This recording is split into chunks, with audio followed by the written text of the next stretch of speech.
you'll wake up and you will look in the mirror and you'll be like, I've achieved my dream. But you look at yourself, and I was 31 when that happened, and you go, what the fuck do I do now? What's the motivation to keep on working hard? What I've realized my motivation is that I actually enjoy work. Firstly, I genuinely enjoy the intellectual challenge of work.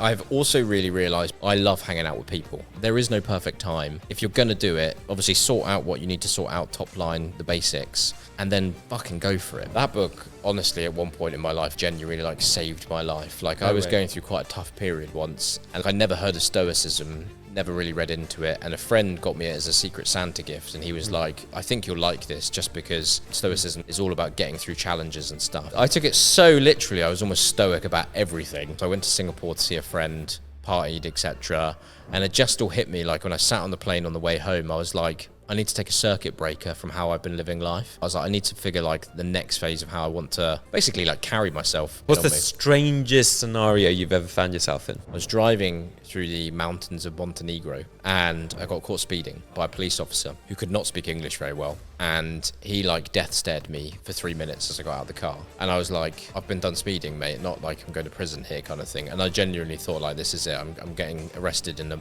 being put in a Montenegrin prison.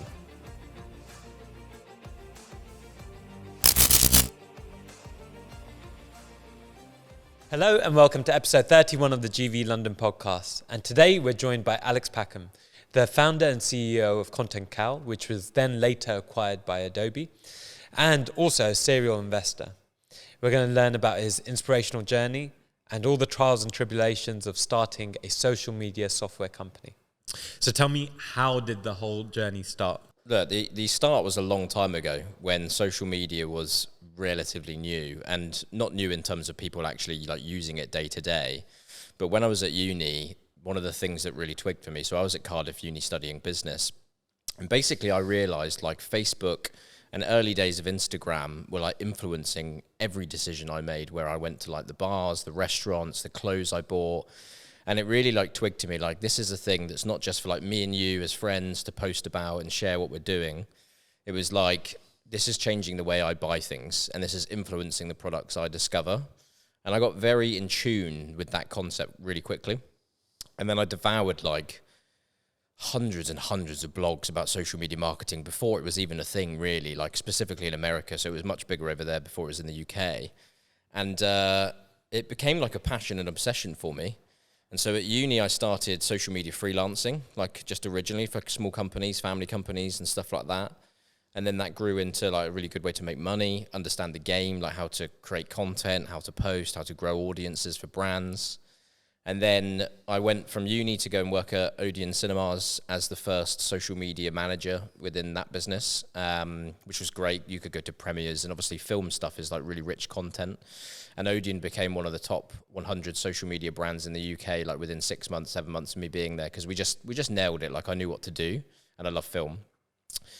So that was great. And then I went to Now TV. So moved from Odeon to Now TV after about 2 years. Similar role, but like Now TV was brand new in the UK. What was that, like the free box or something That's like it. that? Yeah, exactly. Netflix had just landed in the UK. Sky wanted to create like a competitor to Netflix. And so Now TV was launched. It was like 40 of us originally, like just shoved in a room. And we had a huge budget for social media at the time. So we could do all this like amazing content, amazing campaign. So I learned a lot there. And then that's where it really twigged for me, like, because I was still freelancing on the side, the problems like small businesses had and medium-sized businesses had to create content, to post it, etc., and grow their audience were exactly the same as big companies. There was just more process involved in big companies. And so as soon as you apply that to like the fact that there are hundreds of millions, if not more, small businesses, medium-sized businesses and corporates across the world, like the problem's the same. But the solution needs to apply to like all of them in a slightly different way based on how complicated their processes are isn't. So I left Now TV to start an agency first. I was 23, so I was still really young, had no idea what I was doing. But started to get focused on like small businesses. Small businesses, yeah, medium-sized companies, not corporates at the time, but like trying to help them, you know, do social media management, literally create content, grow their business, etc. And create content as well. Wow. Yeah, created content. Yeah, literally create content from scratch. And so that wouldn't be like you going there to each of these small businesses and help them shoot or take videos or anything like that, but instead it'll be like guidance.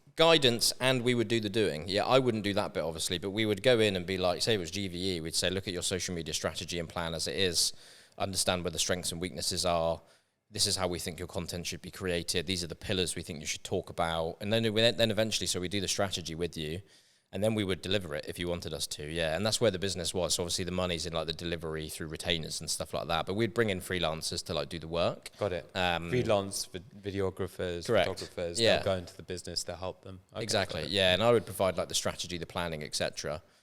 And then I grew the agency to like 30 people, multi-million revenue, very profitable. It was a super fun, interesting business. But again, like as we got more and more clients, so Now TV and Odeon did become a client as well. So we actually got 2 big tentpole brands. Then we started working with loads of film distributors, big mobile brands, etc. Again, this like thing kept on like ticking over in my head. All of the problems with these companies doing social media well were exactly the same. Like whether it was processed like that this big with 10 approvals or like 1 approval, they still had to plan, they still had to ideate, they still had to have a central place to like do the work. And that's where the idea for ContentCal started, like as I was doing the agency. And like, then I set up as a side business, and obviously I can talk about the journey there, but like that became like the pinnacle moment. I was like, I have to try and do a software business because this has so much scale and potential. But then did you decide overnight that I'll kind of wind down the agency and just focus on the software? No, it took a long time. So like the agency was, like I said, a fully fledged business, 30-ish people, clients, revenue, etc. You know, a proper company. And I started the software business, set up a totally separate business. It was almost like a side project at the start. So like outsourced the initial development, the design, worked really closely with a friend of mine called Lawrence, who ended up joining ContentCal on the UX experience and stuff like that. So it was like a little side project. And then we eventually started to sell the software as a prototype, and it was okay, but it was like a real ropey prototype in reality.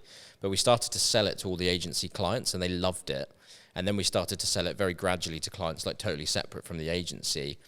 And as it started to get momentum, my whole belief that like more and more this was a independent, you know, fully fledged concept idea that could scale pretty dramatically, was like really solidifying. But the challenge with software is it needs a lot of money to grow, whereas agencies and service businesses, they don't need any upfront investment. You can just fund it through profits and revenue, right?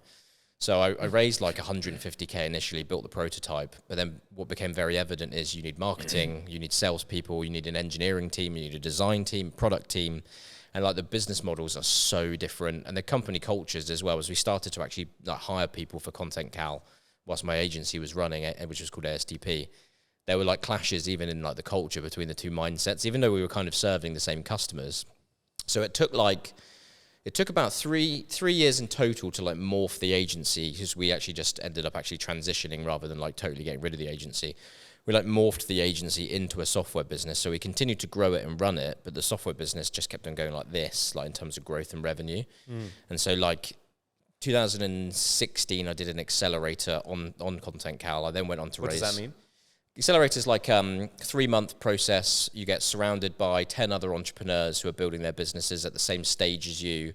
And you have like every Monday we had like a course. It was like, here's how to do legal, here's how to do marketing, here's how to do this, like raising money, etc.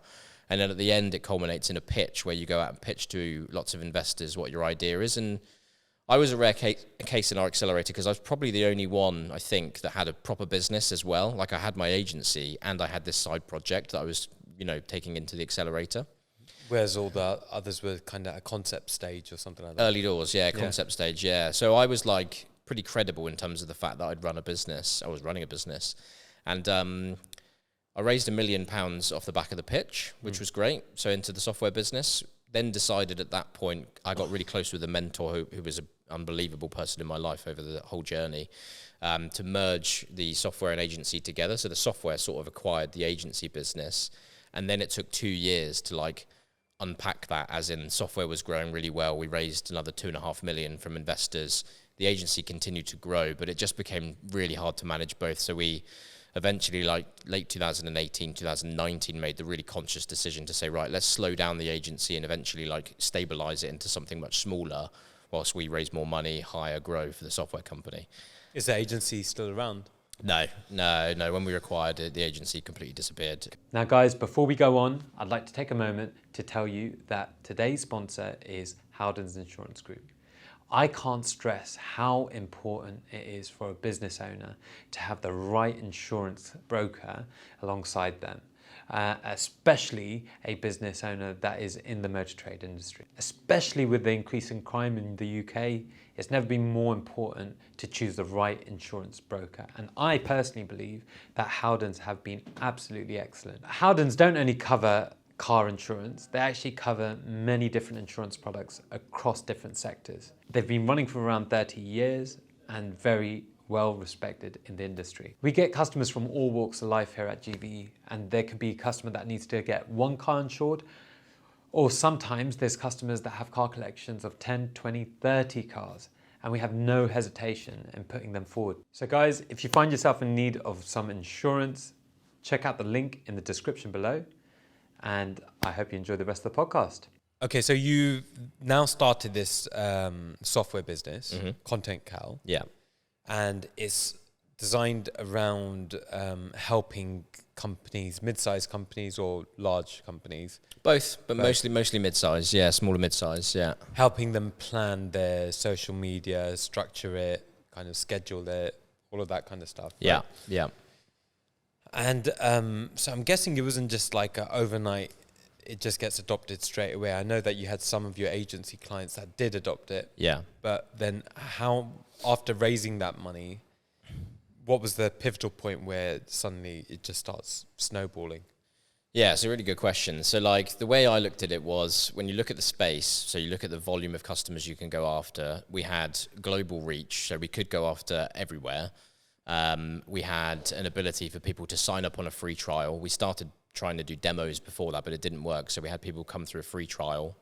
And then we tried thousands of ways to like hook them across the line in terms of, do we do demos? Do we hope they just pay online without us talking to them? We had live chat. So we had like every tactic possible to like try and convert them to customers. But basically like the first 100 customers, you literally have to hustle. And I can't take credit for that. So there's a guy in our team called Andy Lambert who came on as like the initial growth and salesperson with a software sales background. And he just like hit the streets, like really like in terms of actual real life, because it was pre-COVID and online, and just like met everyone I knew, everyone he knew, loads of people in the social media marketing community, and just like drummed up the initial business through like hustle and bustle. Really? And it was so impressive because he like, without realizing what he was actually doing, was like selling obviously to customers who wanted it, but also giving us all this product feedback about this person needs this person wants that. So we were getting all this like R&D development, basically like free research from like our customers about the features that people wanted. What was the most like revealing feature that ended up making the product so much better? Loads, to be honest. Like our thesis was basically people wanted a better place to plan and visualize content above and beyond a spreadsheet or a Google Doc. Like our real USP at the start was we were fundamentally a calendar interface, which is how marketers plan, right? They work in a calendar, but no one else had built that properly at the time. So you look at a calendar and then you can see on the 22nd of May, I want to post this picture, and you can actually visually see the picture. You can see it, edit it, approve it, comment on it, you know, everything, and then schedule it, obviously, and then see the analytics as well. But basically, like we were getting all this feedback, and then once you get past like 100 customers, you start to realize what price points start to work, what the objections are in the sales process. Like I said, the feedback, the people, you know, the features that people want. And it starts to help you like formulate how you actually then construct the product from that point onwards to basically generate more sales, because you're building the stuff people are telling you they want. And then as we grew and raised a bit more money, we then took the approach of a book called Traction, where you take 6 channels, so like paid media on Google, Facebook, events, I can't remember the other ones off the top of my head, but like 6 different marketing channels. You put an amount of money into each one that you're comfortable spending over, say, like a 6-month period. And you figure out from those different channels which ones are actually growing, you know, the business the most, who's driving the most customers, and you try and measure them individually and then collectively. And then because you've only got limited resources as a startup, you focus on the top 2. And so for us, interestingly, at the time, really early, like paid media on Google, so people searching for the product, obviously was really good. So we focused on that. And then events, which was so like not what I expected, really? But like, yeah, going to these like small business events across the UK, which is my personal worst nightmare because I hate networking like in that sense. But like the team would go, we'd have a stand, and we would just make so much noise. We would run games, like have a really like engaging like stand and stuff. And so people suddenly started to realize not just like our business exists, our product exists, they like it, etc., but like who we are, the people behind the brand itself, the fact that we were social media managers building a product for social media managers. Like we created this like connection that most companies just wouldn't do. And so as soon as we got that hook, we could then obviously, as we raised more and more money, scale into all the other channels, say Facebook advertising. We did a huge amount on like SEO and blogs, like becoming in the top 5 of a lot of these like top 10 social media management tools to use. Like we were always trying to get number 1 spots on those and stuff like that. So focusing on the SEO of ContentCal, yeah, and trying to get top 5. Correct. yeah. Mostly on like blogs and such. We did really well on blogs. Like you could pay to play for some of them, and if not, you had to build a relationship. But like, there's thousands of blogs online, which is like top 10 social media products to use for X, Y, and Z, and most of the big ones we got into. So yeah, like that then snowballed, and then the best thing and the most like amazing thing about SaaS and software is it truly snowballs. Like as soon as you... So just in case our users don't know, SaaS is software as a service. Correct, right? yeah. So it's basically building a software product that you can license over and over again for a fixed fee per month or year. And like the best thing about it is it's very scientific when you get to the growth metrics. So when you get to a scale, you can say, if I spend this much across these channels, my cost per lead is this much, my cost per sale is this much, and work out if they're like effective metrics. You can then focus on your average sales price to make sure that those like metrics actually tie up, so that you can spend this much and generate this many customers profitably.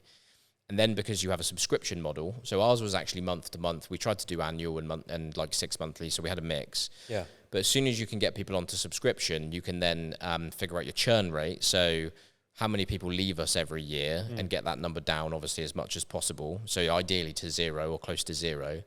And then on top of that, you can apply an upsell rate and say, well, of my existing customer base, I can upsell them this much or this many by this much. So that effectively you make money through the initial sale, the upsell, and the fact that ideally they don't leave you for like 2 to 5 years, really, because it's subscription. It is the sickest business model if you can get it to work, because you start printing cash eventually. Really? Yeah, and also... at what point did you start printing? Because... like you mentioned, the first 100 is a grind, right? Grind. And you have to kind of go knocking on doors and whatnot. But I'm guessing at the first 100 mark, you're probably losing money. Oh, for sure, man. Yeah. I mean, most software businesses, to be honest, lose money their entire journey. I mean, even ones on the NASDAQ, right? The biggest companies in the world, many of them still lose a lot of money. Then why are they... But those ones that are losing money are still worth hundreds of millions, if not billions. Billions, yeah. And so why are they still valuable? So basically, software is one of the hardest, weirdest, interesting business models to explain, because if you build a product which is applicable to, let's take SMEs, so big globally, you know, massive market globally, right? The amount of small businesses that are out there in the world are humongous. In addition to that, the growth rate of small businesses is also big. So if you take software, for example, I think the average growth rate of the space was 14% per year. Wow. So there was always 14% every single year, new companies, new startups, new businesses to go after. So it's not like there's a cap. If anything, it's like infinitely growing. And so when you apply that to software and the fact that you can sell this one made product. So it costs, let's make it up, it cost me £1 million to develop this product. Yeah. And then it cost me 500K a year to maintain it and build it, making it up. But you can sell that infinitely. It's not like cars where there's one and then you sell it. It's like I can sell the same thing 1 million times without having to build it or do anything to it ever again. Yeah. So your cost base can be scaled so large, and you combine those factors, right? So you have a product which is basically infinitely scalable or close to. You have a market which effectively is almost infinitely growing. So small businesses, even big companies, like there's always more being created. So there's always more customers to go after. If you get enough retention that you don't lose enough customers, you know, there's enough loyalty in the market. It's basically like building a company which theoretically could grow forever. Wow. And so that's why you see like these constant, like whether it's a startup or to your point, even these big companies like an OpenAI or something, their market's never going to shrink, like ever. And so you can value something based on the fact that it's burning cash in R&D, so research and development for like new features, new products for quite a long time, because you're you're never really going to run out of runway of people to go after. And so that's hard to explain, but like that's the reason why. And most of these companies, they can mature to a level where they're a big business, and then if they have lots of outside investment or if they go public, obviously analysts will want to see profit, dividends and stuff like that paid over time.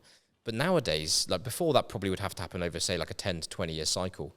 Nowadays, you could run a software business for like 100 years and forecast it on that basis, because like the world isn't getting smaller, it's getting bigger. So 100 years. Yeah, literally, yeah. So it's like never ending, but like you also have a lot that go bust. So they're not all positive stories, really. Yeah. The first 100 to a few hundred, the company was still loss making, and then after what point did it become profit making? It didn't. No way. It didn't, yeah. Are you serious? So again, the accounting with a software business is, again, quite odd in that you have a sunk cost to build a product, and then you have obviously all your operating costs underneath that. But if you remove customer service, which is normally below the bottom line, so your gross profit margin can be 90%. Wow. Because when you think about it, if you decided to turn off almost everything other than the software itself and like the server costs, and maybe have like a tiny support team and some administration costs, like say you loss make for 5-10 years to build that structure and that business line, but say you're at 10 million in revenue and you've lost made the whole way, but you then say, right, we're going to go into profit mode, let's turn all of the costs off we don't need, we're not trying to grow as much anymore, marketing goes out the window, etc. All you have is some Amazon fees or something and a couple of people, obviously depending how big it is, but like then you can just print and make up for all the losses that you just made, make up for all the losses, costs and whatnot. Exactly. So like again, it's a very unique business model, but it tends to cost a lot up front to build that. I can imagine. How much did it cost to make ContentCal?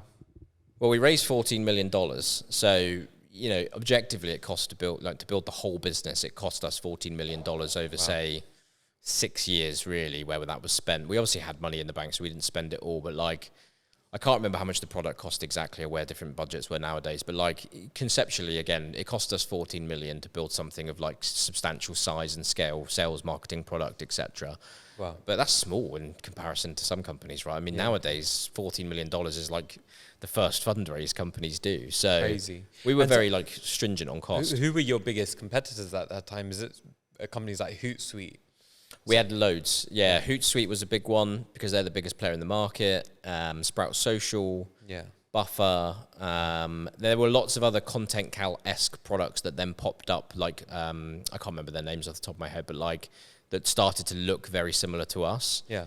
And then very interestingly, and I really do believe we like led the pack, most other software providers in our space started to basically copy us. No way. Yeah, they copied the calendar interface, they copied the comments, they all leaned into like collaboration. And we were by far the first people to do all that stuff. Wow. So that was interesting just to watch that people actually were copying us, this small business, because of the features we were developing. And so once word got out and the product got refined and it got better and better, who were some of the biggest clients that you had?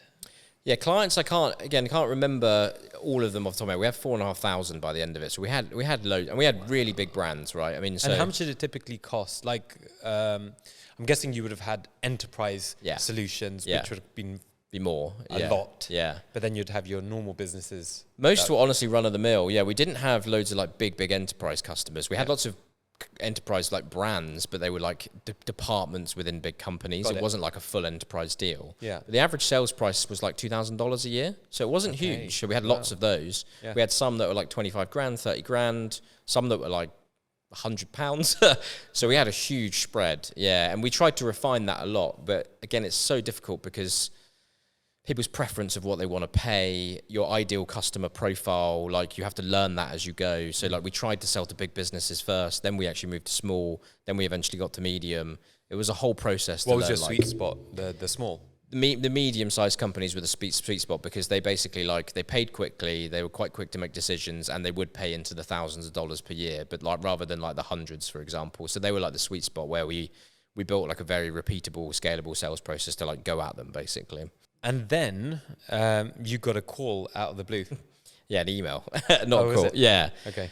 So crazily, I got an email to an inbox, an old email address that I never checked. So we changed our domain like 3 times because we managed to buy the .com at some point, of ContentCal.com. I never checked this, right? Never check it. And this was in COVID. And I just happened to look at it on the day. I don't know why, to be honest with you. And it was this inbound email from Adobe. And, they were talking about partnerships, whatever, like quite broad subjects. And so I obviously took the call. And, I can't go into all the details of that process, but, lots of meetings, lots of discussions without necessarily knowing what was happening. I was taking them because I was intrigued more than anything else. And then as they ramped up into, serious regular meetings, it became very evident that this was probably or potentially a commercial deal or an acquisition or an investment or something. And so it got super interesting.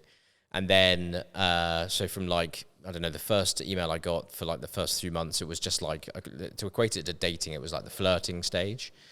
And then as we got more and more into the process, and it became very serious, because at some point you have to figure out exactly what's going on here. So on the dating analogy, what stage is this? That would be, I guess, shit.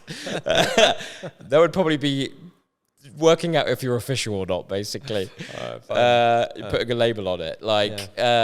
We basically got to that stage, and it was very, again, obvious that there was now a deal on the table, and they wanted to buy someone. We were the first choice, etc. Then we signed the deal, so we got married, I guess, or got engaged, if you want to use the analogy, probably engaged.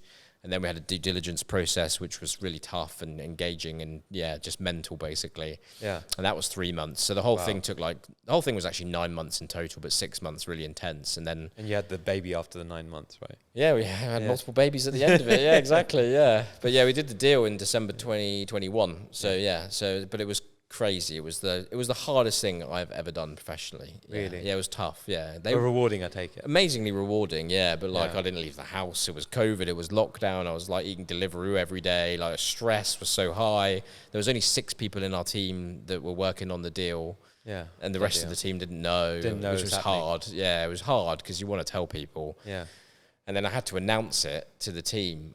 Do a call on Teams to everybody, but I couldn't take questions because we then went to the press straight away. And I was just we're doing this, can't take questions, goodbye.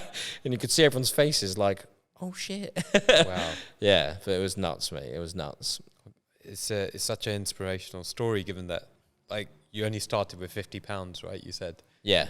I started with nothing. Yeah. I mean, I didn't come from money or anything. So the agency didn't cost a lot to get off the ground, right? And I always perceived before reading some books, there was a well-trodden, logical path to starting a company. And obviously that's not true. I never thought the agency would morph into a software company. I never thought we'd sell to Adobe. I didn't know what would happen in reality. I had plans and ideas, but you can't control everything when you're doing this. And I never thought that journey would unfold in that way. I thought you start a business, then you grow it, then you do this, then you do that. But as we all know, it goes like that along the way. So it's totally crazy. Yeah.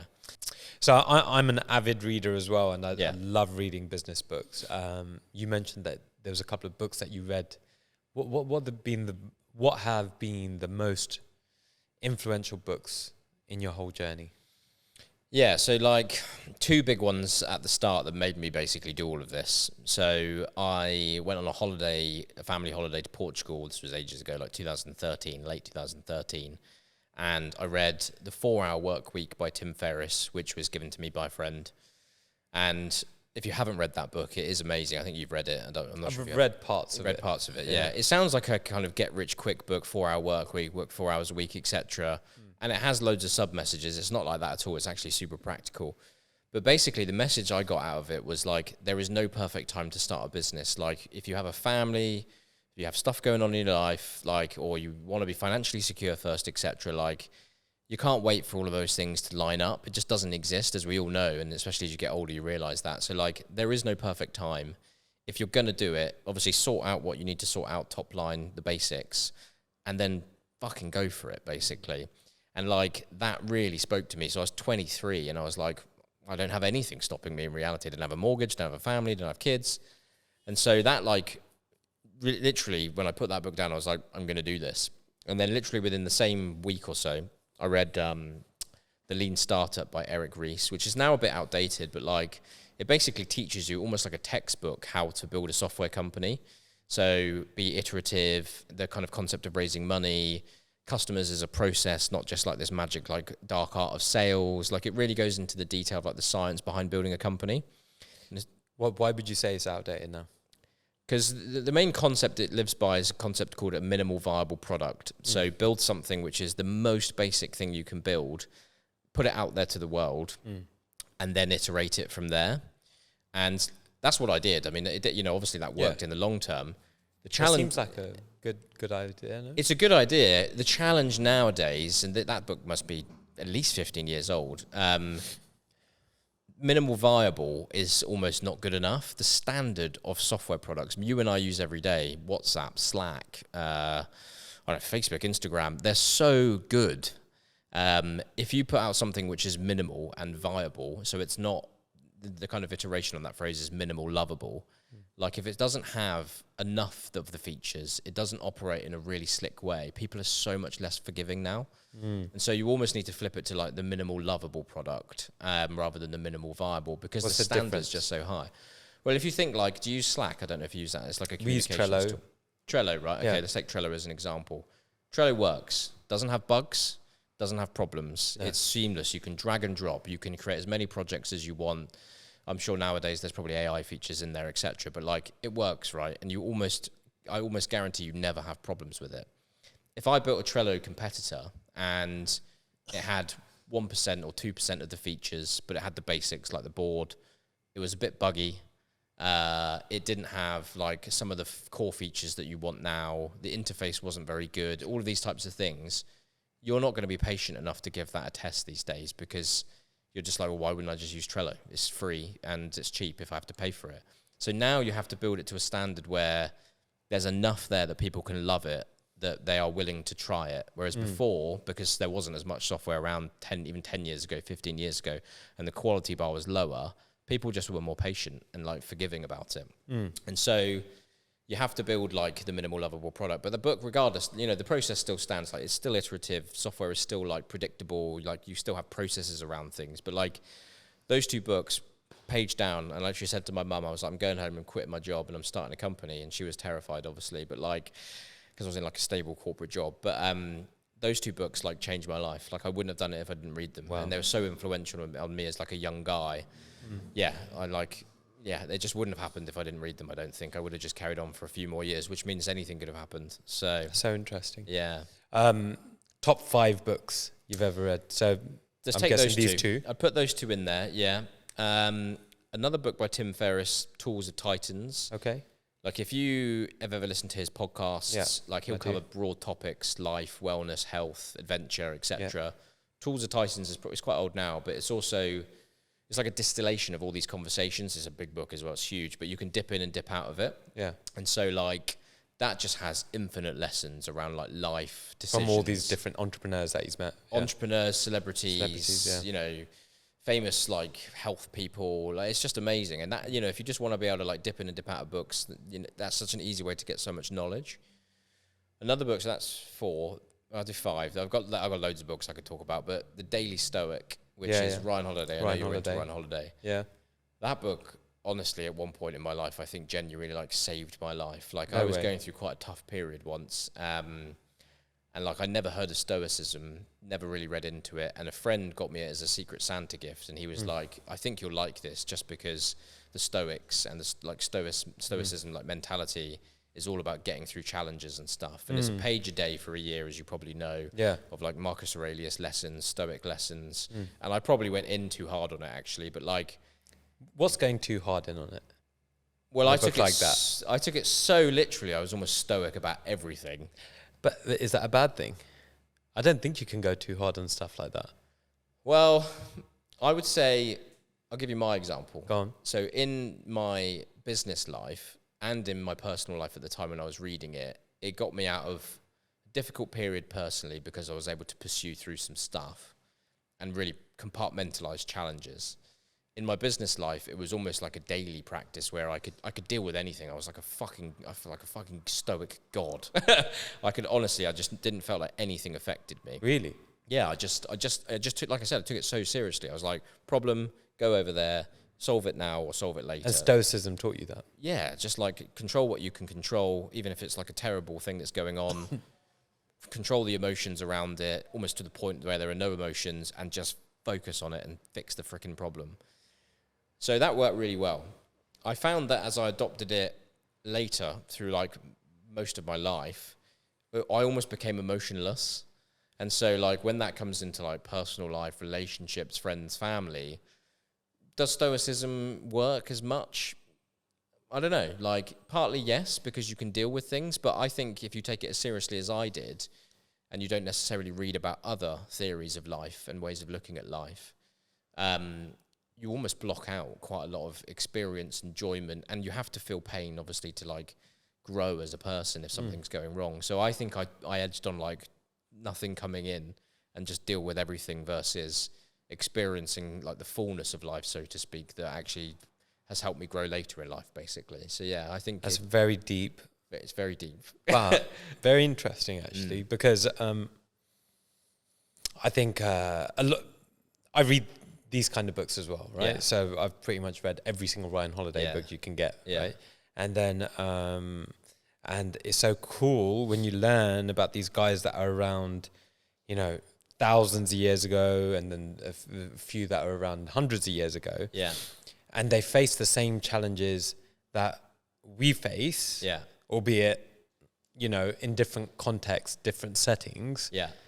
And you can apply that knowledge that they learned all those years ago and apply it to your daily struggles 100%. today, right? Yeah.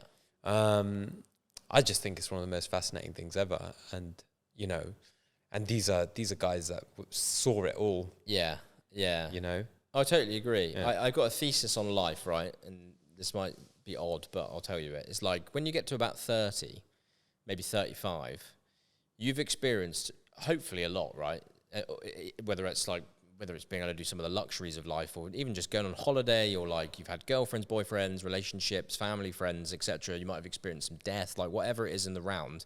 You've had enough time on the planet to like experience quite a lot. And so the concept of Stoicism obviously can help you through those as you go through them, like as a kind of growing person in that phase of life. I may be wrong on this, but like my view is like post 30, less and less stuff is new. You go to a fancy restaurant for the first time, you're like, whoa, this is amazing. You go to the fancy restaurant for your 100th time, if not more. It's cool.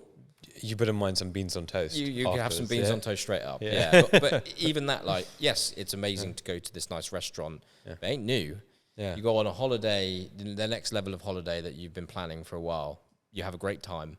Next time you go to the same place or you go somewhere better or whatever, it's a little bit better, but it's not like game changing. And this might just be my mode, right? I could be wrong, but like my view is like, as you get older, and then you obviously go 30s, 40s, 50s, hopefully, etc., less and less new stuff is going to happen to you. Stuff still does, and experiences still unfold. Emotional trials and tribulations or whatever, life like still happens. But like, I think the Stoicism part of like that mentality then starts to help you try and like get through that bit where life is more monotoned to a certain extent, because you're just experiencing less stuff as you get older. Yeah. And so I think Stoicism helps you with that. But then I found I've got more interested in like the emotional side of life, the other like creative part of the brain as I've gotten older, to actually try and figure out how to like rejuvenate things, enjoy things that aren't necessarily new, like try new challenges like the fitness stuff I'm doing at the moment. Like, okay, yeah, let's go into that then. Yeah. You're on a 3-month detox. Correct. And health and wellness kind of mission, right? I'm a guru. You're a guru. I'm a guru now. So impart some knowledge on us. Go on. Not drinking is good for you. Yeah, thank you, mate. Yeah. Well, I basically like... And basically, sorry, let me just interrupt for a second. Yeah. You went and sold to Adobe. Yeah. For a sizable amount of money. It was good. Right?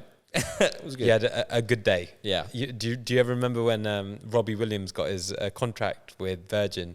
No. There's a big thing because he came out of the room and he's like, I'm rich. We've all done it. But no, they made a big deal about it. But anyway, I'm just imagining you did that when you came out of the room, right? I might have done that. Yeah. And then you must have had a long period after selling. Yeah. Where you're kind of enjoying life a little bit. Yeah. Right. So what kind of stuff were you doing? So I had like a funny experience with this. My first year, I was very calm. I was almost like, it was just too good to be true. Like, and I was almost like so bizarrely nervous that everything could be taken away. I worked so hard, like you said, sold all this, whether it's money or just the experience of it was there. But I was so weirdly paranoid that it could just go. And so for literally a year, my friends were saying to me like, Alex, what the fuck are you doing? Like, you haven't bought a car, you bought a house. That was the most extravagant thing I bought. Bought my watch, like I bought a few things, but they were like, why are you still like, why don't you fucking spend some money, man? Yeah. And so for like a year, I was very disciplined. And then I had some stuff go on in life. And then I bought a Lamborghini, as you know. Yeah. I bought a Defender. I went to Marbella for a 4-day trip on a yacht. I went on loads of holidays. I like went freaking wild at one point. Really? And so like, What was the wildest thing you done?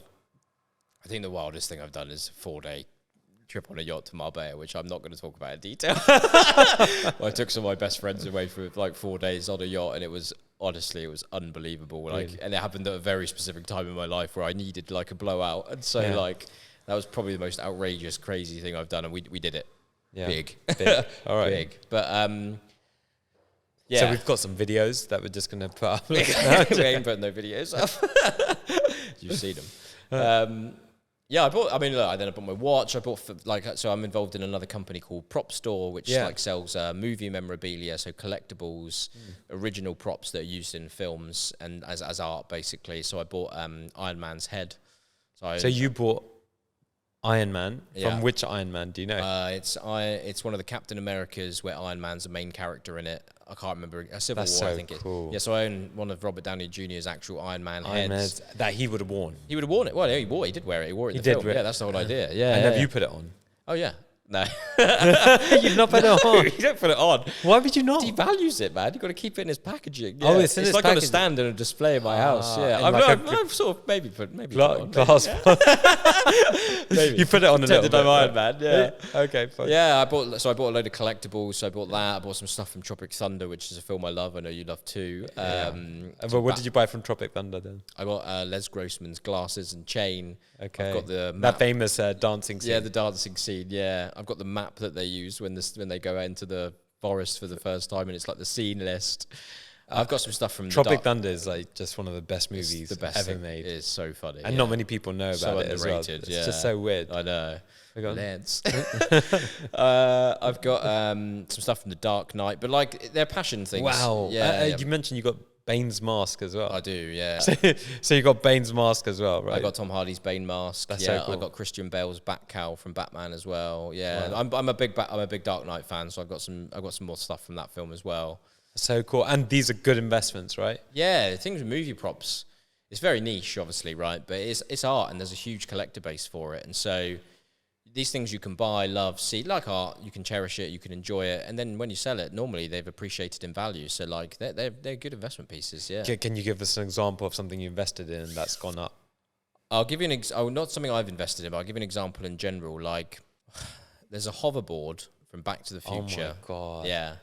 That's so nostalgic, man. That's like one of my favorite things ever. Yeah. I don't know the exact numbers, but I'll give you my memory, which they might be a bit off. But I'm pretty certain the first one when we auctioned it sold, I'm going to say like, let's make it up, like $25,000 or something. Okay. And that's from the actual... From the film. 1, 2, or 3 or something real like deal, that, right? Real use. Okay, yeah. Within a period of like maybe 2 years, 3 years max, you got those things selling for like 100, 200, 300K, 10x in 2 years. That's crazy. Yeah, and some of the stuff like I've seen go like the crazy thing is with films, some people love Back to the Future, some people don't care. Some people love Lord of the Rings, some people don't care. And until you know and put the thing up for auction, you have no idea like who the buyers are. Yeah. And the buyers are some of the richest people in the world, like people we would all know. I can't say who they are, obviously, but these are people that have got serious cash. And that's so crazy, like, right? The market's amazing for that. Yeah, it's like cars, it's different, obviously. We talked about it a lot, like bags, but like it's a whole niche industry in itself, yeah. So you're an advisor in Prop Store, right? Yeah, I'm an advisor. Yeah, I've been working with them for like 10 years. So again, probably longer than that now, but like I introduced the concept of social media marketing to them back in the day, helped them a lot with technology. And then as I grew like my business, helped them more with like staffing, the management team, processes. So I've gone on a journey with that business as well. Amazing. Yeah, and that's a big company now. You know, there's 70, 80 people across UK, US. That's big numbers. What a fun business, trying to get props from movies. Yeah, and super unique. So you had this blowout, and then you've decided to concentrate on your health more. So tell us a little bit more about what you're doing. Yeah, I mean, like you said, I had a good blowout for like 6-7 months, and I think the other thing, like through COVID, because I was so busy with work, I wasn't healthy. Like I didn't exercise, I wasn't eating well and stuff like that. And I just like at the start of this year had started to figure out like it wasn't how I wanted to be anymore. Basically, it sounds weird, but like my mindset was getting into a much more place of like that phase is kind of over. So not necessarily like the intense work phase or the passion for business or anything like that, but like my body and mind had come second for a very, very long time. And I really this year wanted to like focus on how do I make that much more part of my life? Like how do I connect with my mind in more detail? How do I improve my body, my health, etc.? And so like it took me like 3-4 months to figure this out, but like I decided a couple of things on a trip back from Singapore. So I went to Singapore to see a friend, partied, etc. And it just all hit me, like when I sat on the plane on the way home, I was like, I need to take a circuit breaker from how I've been living life. And it's not crazy, it wasn't like I was going wild, but I was like, I need to figure like the next phase of how I want to basically like carry myself. And so quit alcohol for 3 months. I think I'm probably going to do longer. Really? Yeah, I think so. Why? Yeah. I've done it for 3 weeks, which makes me now a health guru. Yeah, it does, yeah. And honestly, I was expecting you to come in your robes. And, yeah, exactly. like, yeah, with robes, like dishing out friggin' vitamins. Yeah, and incense sticks. Yeah, exactly. Yeah, saging the room before we start. Honestly, my sleep is better. My focus is unbelievable. My clarity of thought, and like I was going through some periods of anxiety before as well, but it's like gone, like completely gone, and like my whole health just generally. Wow. Right? 1 second. Yeah. So anxiety going, you attribute some of that to Alcohol. Yeah. No way. So basically, I'm a big researcher, right? So if I do anything, I've normally guzzled up like 1,000 blogs or whatever on the subject. And what I hadn't realized, so alcohol is actually a depressant. Firstly, supposed to be. So it doesn't actually give you the high people think about. Yeah. A hangover is obviously your body dealing with getting rid of the alcohol out of your body. But what I never realized is a byproduct of processing alcohol, of which your body is doing obviously pretty substantially the day after. The byproduct creation is anxiety. No way. Yeah, I can't remember the chemical, but it will literally fuel anxiety. So you heard the phrase hangxiety, like hangover anxiety. I was getting that really badly for some reason. And that's because your body is literally creating that chemical to create anxiety to deal with the alcohol. So you No way. Yeah. Lack of sleep obviously fuels that as well. So like, it's like, that's not the only reason I'd say any anxiety or anxious moments I've had have gone, but which I didn't have a lot before, weirdly. But like, it's just eradicated it. Yeah. That's crazy. Yeah. So, and honestly, sleep, energy, you can go to the gym whenever you want without feeling hungover. Do you know what I mean? Like your diet improves. I think a lot of these kind of, these Whoop bands and stuff like that can now tell you, at least you have a KPI that you can see that if I didn't drink, my sleep quality was 100%. Exactly. Yeah. And now when I even just one drink can lower that by 15%. So that's the crazy eye opener with Whoop. Like honestly, 1 or 2 drinks can do that. And I'm not against alcohol. I'm not a non-drinking person. I will drink again in my life, definitely. But like I can't describe to you how like actually that has been like such a high impact for me. And I've gone out loads now and had like non-alcoholic drinks and stuff, and I enjoy it more. Really? But I think it's a time and a place for you. So like I was very conscious, like I want to stop alcohol for a period. It wasn't like maybe I'll do half and half, which I think is probably harder. I was like, nah, I'm done for a bit. Like I need out for a bit. So and I wasn't drinking loads. It was just like normal going out for parties. Go to the pub or whatever. So just a bottle of vodka. Or vodka a day. Yeah. Nah. So that was one. Yeah. So alcohol was one. I've got this trainer. I've got 2 trainers. So one's a boxing trainer, as you know, I do a lot of boxing, and one is like a nutritionist and just PT in general. And so boxing I've been doing for like 9 months. I love it. I originally started it just to do cardio as something I really enjoy. Now I'm actually training as if I was going to fight someone. I'm not planning to yet. I might do, but like... I'll fight you. Let's do it. Yeah? You're too tall for me, mate. You're too tall. I'd be like... It's already excuses. Yeah. Too many excuses. Let's get in the ring. Let's go now. No, but so I decided like I want to train as if I was going to fight. So like obviously that's fitness, but it's mental discipline as well. Like you've got to really refine how you actually box properly. So that's a big thing. And then I've got a very specific like weight program, diet program, etc. And every Friday I have to send an update to this guy, a video of yourself, like just relaxed, like it's a topless, obviously how you look. And then you send your like measements and all that stuff. So it's pretty revealing. You're topless on the video. I'm topless in the video, but you Sounds like you can see him if you want. Do you have to pay private to watch OnlyFans? Check me out. So like that's holds you accountable, which is amazing because every Friday you have to send that. And then I'm doing loads of stuff, mate, to be honest, like reading a lot about health and wellness, cold plunge for the first time ever. Even though I didn't do it when we went to Iceland. Just like, it's just my focus. Yeah. And I've just noticed so many positive things off the back of all of this stuff. And so the other thing I've done is like really reduce the amount of like work I'm doing. And I mean that in the way that like I was doing quite a lot of projects. I've invested in a lot of startups. Yeah, so you mentioned that you've invested in over 60 companies. Yeah. How does a person have the time to invest in 60 companies? Yeah, it's time consuming. So because I positioned myself as an investor just before we did the deal, I'd done a couple of angel investments before, and I was becoming, because I posted a lot on LinkedIn, Instagram and stuff, I was becoming not well known, but had a mini reputation, I think, before Adobe sold as who I was, an entrepreneur, etc. in London. Post-sale, because it was on Bloomberg and The Telegraph and popped over LinkedIn and all this other stuff, my profile, particularly in like the London scene, but I guess in America as well, and very business focused, rose substantially. And then I started creating content. As you know, I create a lot of content now in the investor space. I love some of the pitch deck videos that you do. Yeah. It's like super helpful. There's a lot of value added content for any person that's, you know, got a startup and they need to raise some funding and whatnot. Some of the content that you put out there is invaluable. I appreciate it. Yeah. No, I love it. I mean, I learned so much and I practiced a lot, and I invested a lot of money and time into like learning how to pitch and stuff. So like, and articulate myself. So like, it's actually really fun doing them and like giving back, so to speak, so people can learn it. And it's funny, by virtue of you giving back, suddenly you're getting opportunities that you typically wouldn't have had. Totally. Right? Yeah. And I think that's the thing, right? So what a lot of people, when they're investing in lots of companies, the biggest time consumer is actually deal flow.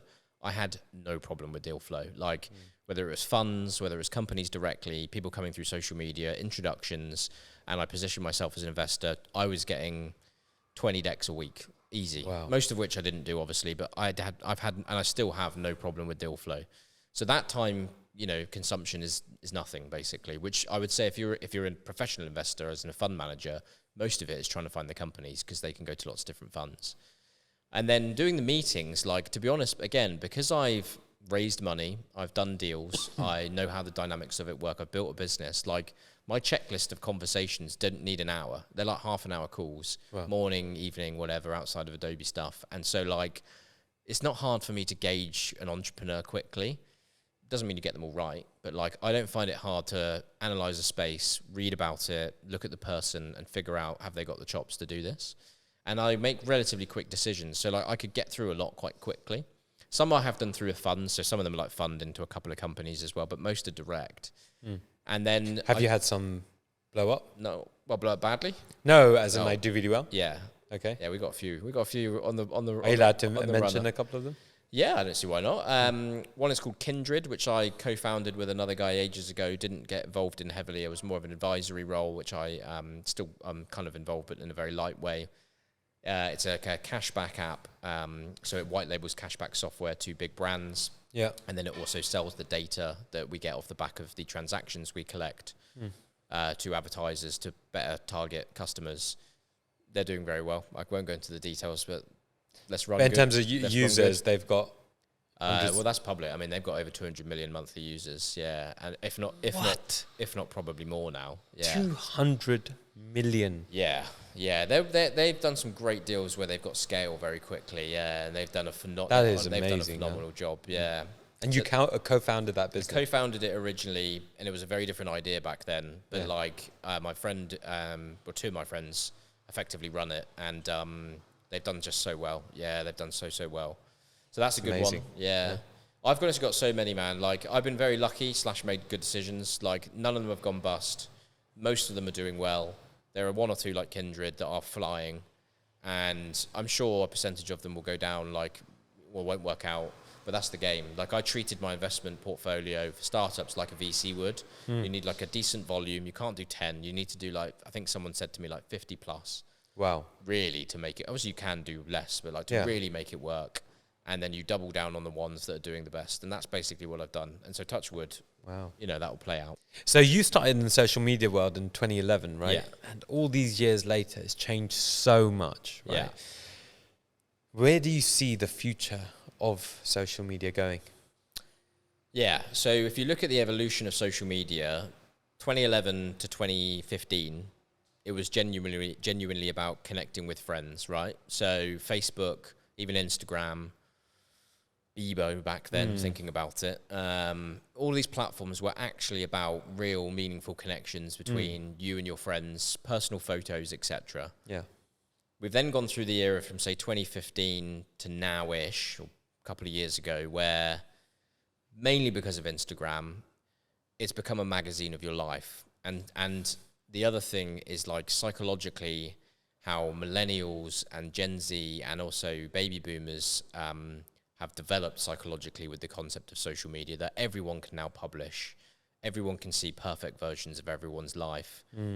Perfect versions. Perfect versions. I love that. There's a lot of actual stigma and true negativity, to be honest, attached to that use of social media, which is still processing, which we've talked about before. I think. Look, I really see social media sometimes being a blessing and a curse, and especially 100%. With the youngsters of these days. Like, you would have done this research, but in terms of, I don't know, mental health and the well-being of teenagers in today's world is no way as high as it used to be, and it's as a reason. The reason being because they're constantly exposed to these perfect versions of people on their social media profiles. Yeah, and if they are nowhere near that, or their life doesn't resemble that, then they think, shit, depressed. There you go. Yeah.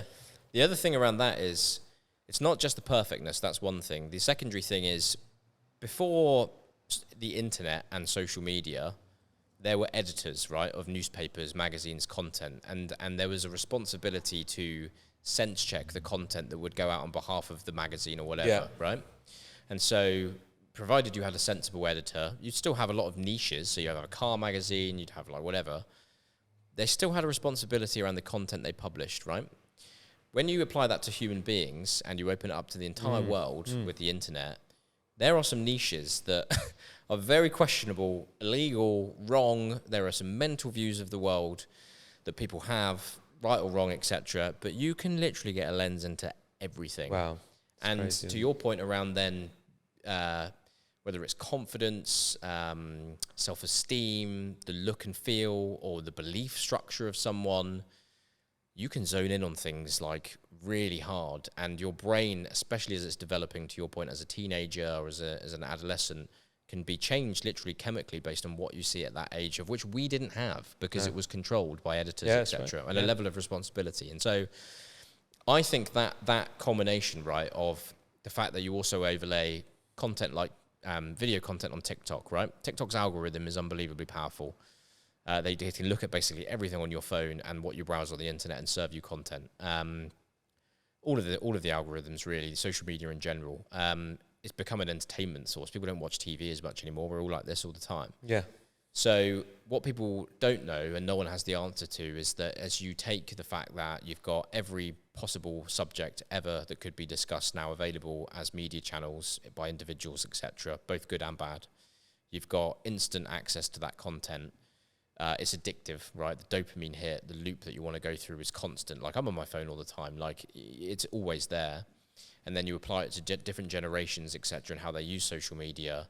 And then to your point, perceptions, whether it's good, bad, it's a double-edged sword. Like, it allows you to connect and be plugged into your family, your friends, but can also serve you content you may or may not want to see. No, yeah. So the truth is, where does it go? Don't know. But what is definitely going to happen is you're going to see more and more video content. You're going to see more and more proliferation of niche subjects growing in popularity because there are now outlets for that. Like, if you follow gardening, obviously that's cool, but you might follow something way more obscure than that, and they become... The funniest one that the guys showed me was on TikTok, there's Spudman. Is this Spudman? Oh, I think I've seen him. That's hilarious. The baked potato man. dude. Baked potato, they look dude, great, to be fair. with a GoPro on his head. Yeah. Just showing people how he makes his spuds, right? He makes more money from that than he does making the freaking potatoes. It's unbelievable. And imagine that took off so well that he then would have a line outside his little van. It's not. That's someone making unbelievable. potatoes. Putting butter on. You can't get any more niche than that, I'm right? starving now. He said that. And you get a whole bunch of Japanese tourists. I'm not joking.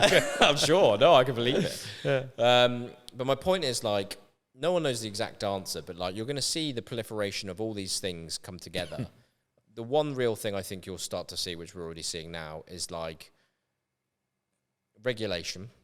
Because it's the only media form really which has no regulation. Because actually, you think regulation will come in? It's already coming in the UK. Oh wow! Yeah, they're making it more. I can't remember what the law exactly is, but I think you're going to have to ID check people when they sign up if they're under a certain age. I think that's a good idea. It's definitely a good idea.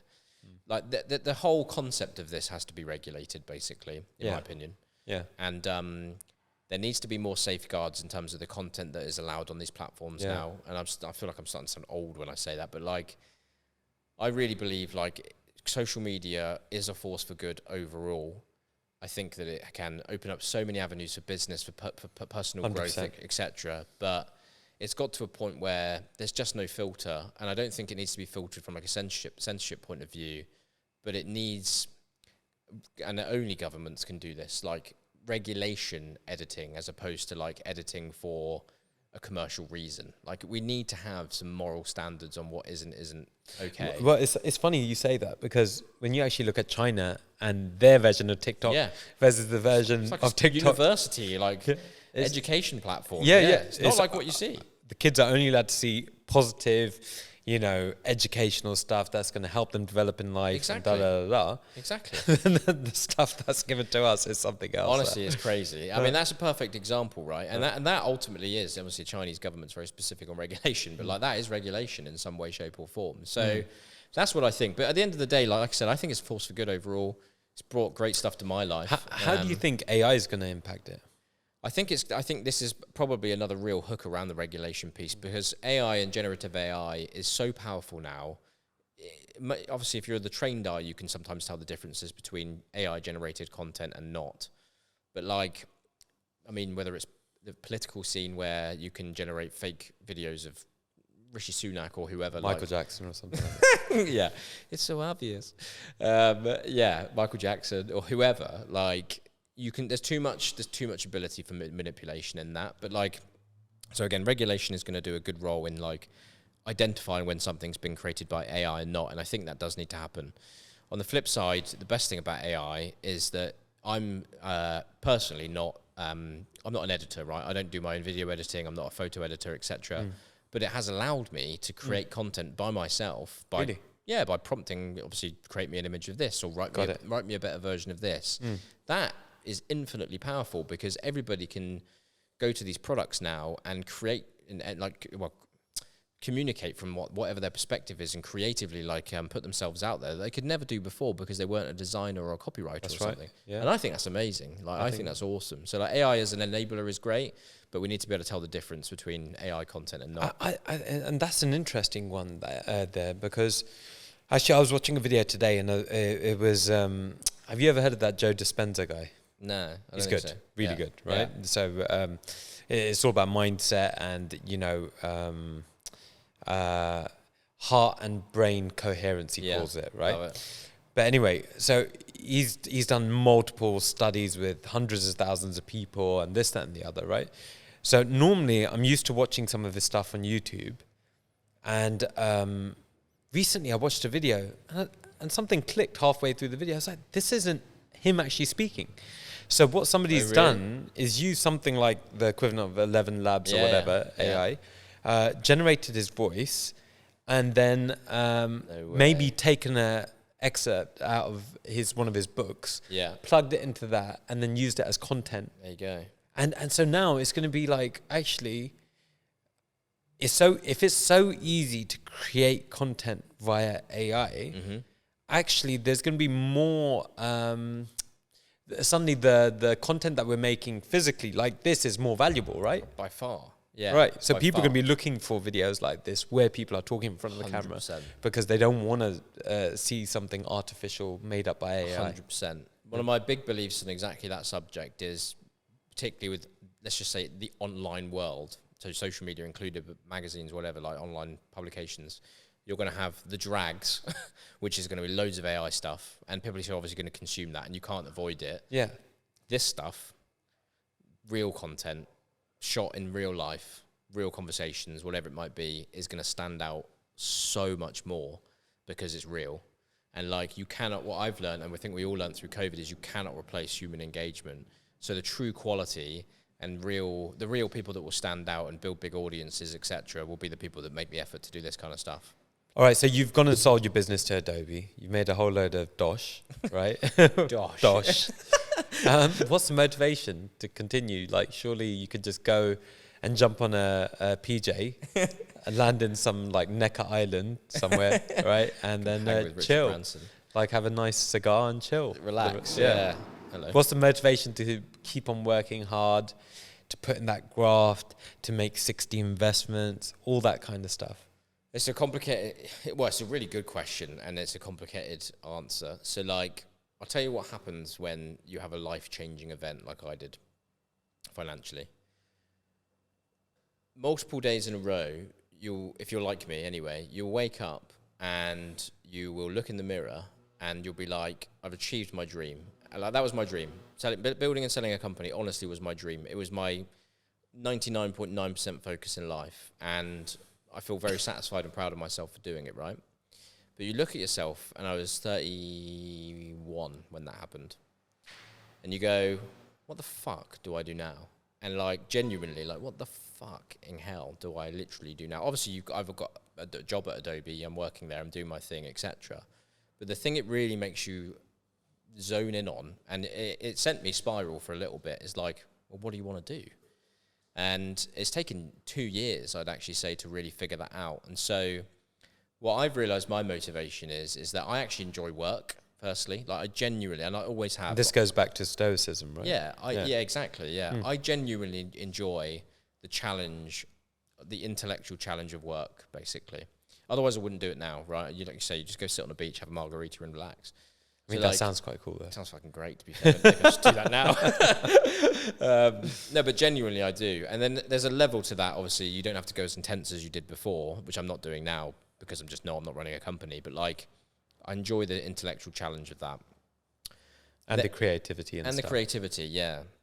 I've also really realised, both through COVID and selling my business, because I now work remotely online, I love hanging out with people. Like, I'm probably 50-50 introvert, extrovert, but like, I actually really bounce off the energy of other people. I have fun around groups. Like, we did our retreat, obviously, recently. Like, I love meeting smart, intelligent people. It doesn't have to be I'm working with them. I just like being around them. And so for motivation for me, you link that to business, fitness, health, PTs, whatever.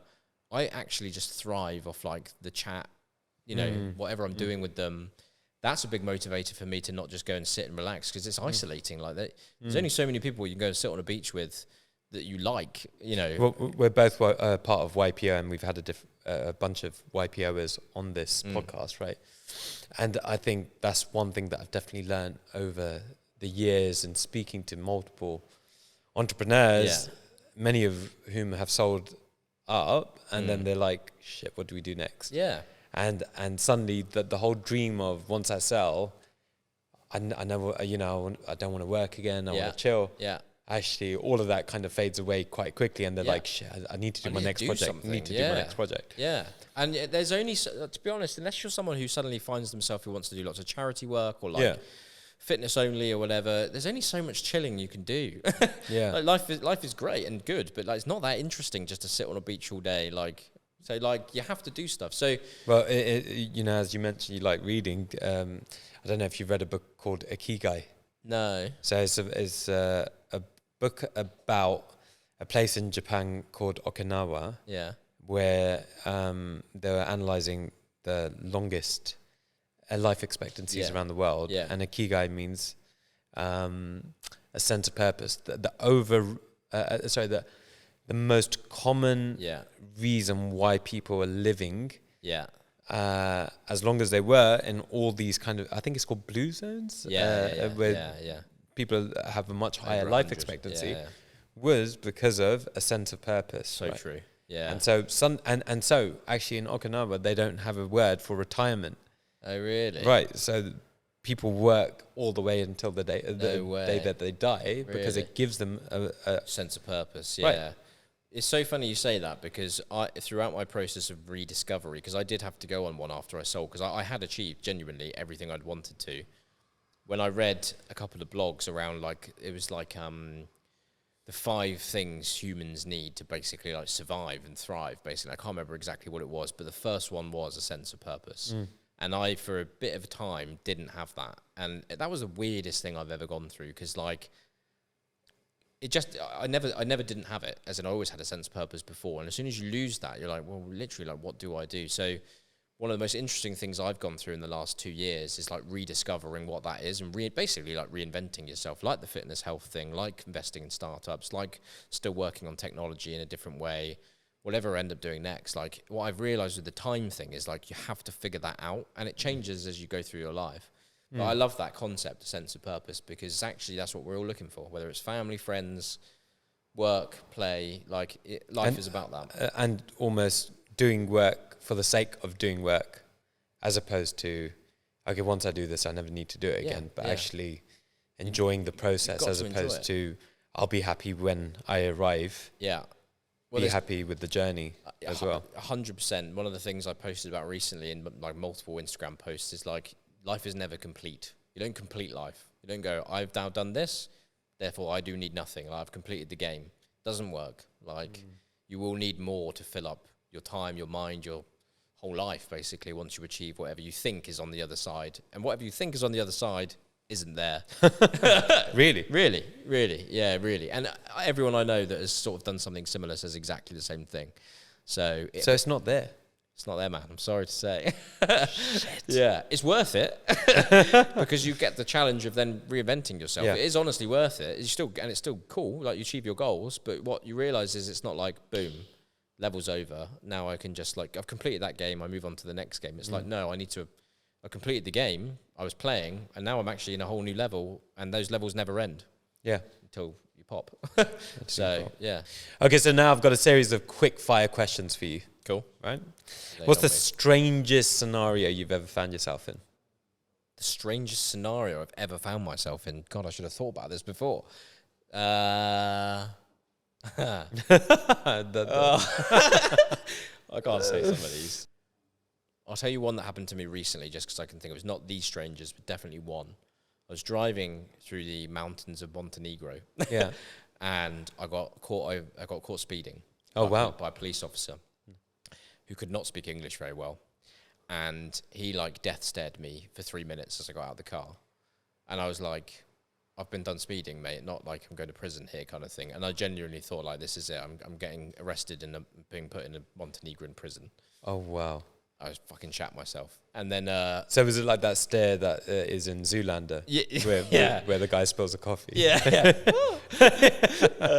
was worse. And then anyway, I was in the middle of nowhere, bear in mind as well, literally like hundreds of miles in this mountain. And he was like looking down and looking around, and he was like, no, man, this is terrible, and all this stuff. And I was like, what the fuck? I've just got caught speeding. Thinking, basically, is this guy stalling for a bribe? Yeah. And I was like, I can't offer a bribe to a police officer. Like, you need to give me the signal. Yeah. Which he didn't do. And then another like 3 minutes passed. I was like, do I do this? I don't want to get arrested for this. And then eventually he was like, you've got a card, like a bank card. And I was like, yeah. I was like, it's the 21st century. I have a bank card. Montenegro is a bit behind the times a little bit. Oh, really?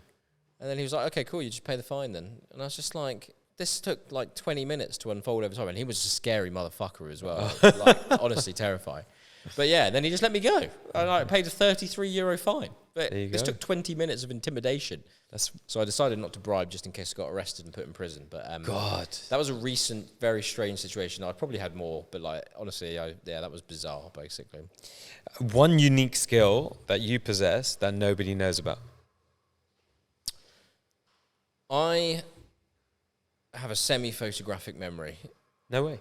Yeah, I can Pretty much. My memory can be a bit dodgy sometimes, but like if I'm concentrating and want to remember something properly, specifically when learning, I can basically photographically memory and replay said event or whatever in my mind. So does that apply to reading as well? Yeah. So when I did my exams, what I did was I read my textbooks or whatever. This was at uni. And then I wrote out one page of basically a subject. Like, this is how I tackle this subject. This is the introduction. These are the 5 points I need to know. Here's the conclusion. So I'd almost think of like that subject in the format of an exam paper. Like I could then go like that, almost take a picture of that piece of paper. And then as long as you could like broadly get it close or use that information for the exam question that came up, and they obviously helped you a little bit with what the exam questions might be, I could literally photographically write out that page and then build an essay off it. Oh, wow. Which is what I did. And I flew through my exams and I didn't go to hardly any lectures. Wow. Because I literally can just regurgitate information and gobble it up and remember it. And then I can summarize it, take a picture in my head, and it's there forever, basically. That's amazing. Is that a skill that was learnt or inherently always there? It's there. Yeah, I just had it since I was born. That's crazy. Yeah. Favorite way to unwind after work and keep it clean? Do you know what? Two things, if I can. One is I started going to a spa at Third Space and doing the whole, I say hot, cold. I've done it once. The hot stuff, like the sauna, the steam room, and then in like a spa zone, which is very relaxing, which I wish I was doing before. Yeah. That's really fun. And then actually I have like, post-COVID where there was obviously no commute home or whatever, I found like, honestly, sitting for like an hour after I've worked, kind of doing nothing, scrolling, lying around, whatever, but like having a proper decompression hour, it just turns you off. And so like, it's not something specific, but like giving yourself that time. So it's not like you finish work, you go straight out, or you finish work and you go and dive into a TV program. Like having an hour of kind of moping around basically really helps me decompress. Yeah. Hardest decision you've ever had to make in business? I've had two. I had to let go of someone who I really respected and worked very, very hard for lots of different reasons, nothing to do with them really, actually more circumstantial. That was very, very difficult. And then the second one was actually deciding to morph the agency into the software business. That was a good decision, but it was very, very difficult to do. Yeah. Okay, so what will be the next best startup? I think it's really tough, but obviously it's going to have AI embedded into it. Is it that obvious? Oh, it has to. Yeah. Any new it's startup? so obvious. You teamed me up on that. Did you team me up on that? Oh, for fuck's sake. We can't put that in because people won't understand what the fuck we're talking about. No, they can. Fuck it, leave it in. Okay, what will be the next best startup? So it's hard to answer, but it will have AI into it. So you definitely think that every major new startup has to have some form of AI component in it? Pretty much. Like, wow. It's too good to not have. It drives too many efficiencies and it's too powerful to not have. I would say something around, or if it was a consumer business, it will be using AI to either save people money or educate them better than they've ever been educated. Don't know what the exact thing is, but like if you think of the two components of life, big ones, financial existence, saving money, and your education, as an adolescent and growing up, it will be in those two spaces. The only other one will be medical, right? So some massive breakthrough through AI in medicine. If it was a business one, it will be AI to generate revenue more efficiently, AI to generate better marketing, AI to improve X, Y, and Z. It will be very like focused on certain things. But I mean, you take OpenAI, what they've done is basically democratize AI technology to the market. That's the most impressive thing I've seen in a very long time. Yeah. So like though applying their technology or your own technology to all of these different concepts is going to be a huge unlock, for startups. And finally, what's one piece of advice that you'll give to your younger self? Focus on yourself more than you did. And the way I mean that is, although I've always been into self-development, self-learning, etc., and growing, I quite often have put other people's needs, perceptual needs, wants, etc., before my own. So, for example, when I raised money, I took the investment side of it, quite rightly, very seriously, but almost too seriously. You know, it was so personal to me that people had given me their money to run the company. You know, I didn't think of it as, you know, having now invested, it's an investment. People know they can go wrong. That's just one example. But like, I'd say in the round, being like really true to yourself, what you want out of life, both in business and personal life, is so important to focus on as young as you can, so that you don't make decisions that can sacrifice some of the things that you want in life or what you want to get out of an experience, etc. And it's quite, it depends on your personality type, but it's quite intrinsically linked to like, everyone wants to have friends, sometimes please people, whatever, but really ground yourself into your own standing first and then go about your day and your business kind of thing. Because I think a lot of people, you end up making mistakes or making decisions or doing things that aren't always right necessarily for you, or even in other people's best interests, just based on what you perceive to be correct or someone else's view on the world. So it's a bit deep, but like that's what I would say. Focus on yourself more. Focus on yourself and get yourself really straight on what you believe in, your structure of life, what you don't believe in, what you accept and what you don't accept, etc. Then you can go batting in the world. But if you are... I think a nice way to encapsulate is your outer world is a reflection of your inner world, right? Correct. So the second that you get... And we often get it mixed up. Correct. That we think when everything around us is fine, then we'll be okay inside. Yeah. Right? So true. But actually, it's totally the inverse relationship. Absolutely. It's sort your mind out first, and everything else will 100%. Follow. 100%. Yeah. Right. Yeah, that's exactly but great advice. Thank you. You've been an amazing guest. Thanks, David. A very inspirational journey that you've been on, and massively successful. So congratulations. Thanks, dude. And thank you for also being a customer of GVE's. Not at all, man. Thanks so much for having me on. So there you have it, guys. I hope you liked this episode. And if you did, please like, subscribe, and share. And also don't forget to hit the notification button. Until next time, see you later.